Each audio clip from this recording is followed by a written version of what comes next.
The UK must take care to avoid becoming like Germany in the 1930s, according to the leader of the Muslim Council of Britain. Dr. Mohammed Abdul Bari has told the Daily Telegraph that Muslims feel alienated and that the government's approach to terrorism is creating an atmosphere thick with suspicion and unease. Well, Asghar Bukhari from the Muslim Public Affairs Committee, a Muslim civil liberties group, is with us in the studio. Welcome. Do you agree? Yes, in some instances, in that if you demonise a community and the community starts to become hated, then awful things will lead from that. And I think throughout the history of the world, you see minorities have been demonised.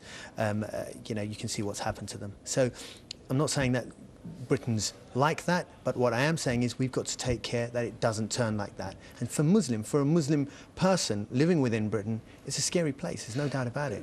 Do you think the timing was a little unfortunate, given this is Remembrance Weekend and British people are remembering those hundreds of thousands who died fighting Nazis? Yeah, I think perhaps the timing's unfortunate, but I don't think Abdul Bari meant it in that way. Perhaps he didn't think about the timing.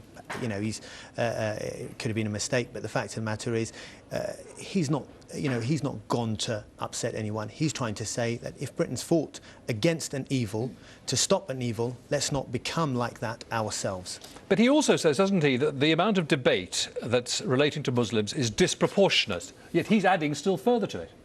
No. Once you're in a position where every single day there's a newspaper article and it's pretty much always going to be negative about Muslims, there's, politicians coming out of the woodwork trying to act tough and, bash the Muslim community. Well, hang on, is that really true? Yes, it is true. Is that really true, that the Muslim community as a whole is being bashed by politicians routinely? You would have to be... you do a poll, and I'm not talking about some of those dodgy polls that come out bashing the Muslims. You do a poll and see how the Muslims feel right now and ask them if they feel the politicians are protecting their rights, looking out for them, and I'd fall off my chair if they said that yes, they are. The politicians are there to protect all citizens within this country and represent us all. But right now, the Muslim community, there's no doubt about it in my mind, that feel that they're not protecting them or representing them. The trouble is that the Islamist terrorist is the biggest threat the country faces. Says who? You don't accept that? No, I don't. You don't think the evidence of the convictions on the trials and the cases that have happened recently... No, I'm sorry.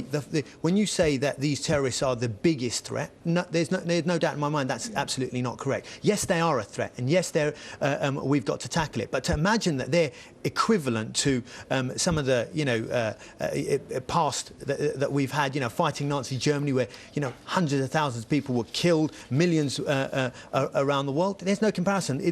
When we are up against Russia in the Cold War, there's no comparison. These are, young men. But it is the argument is that it is the greatest current threat. It's nothing to do with the Russians against the Cold War. We're talking about now the greatest threat to life and limb from illegal acts in this country is the Islamist terrorist.